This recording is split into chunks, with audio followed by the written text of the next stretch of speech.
Okay, so we are day 4, and if you can see, you probably can't see it, but right here it says days planted 4.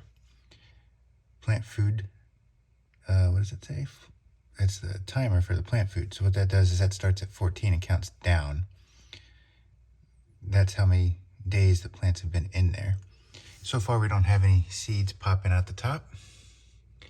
It's fully automated.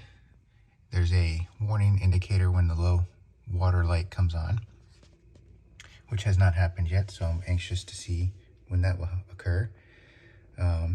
Because as you know, the concentration of the food gets higher as the water gets lower from evaporation.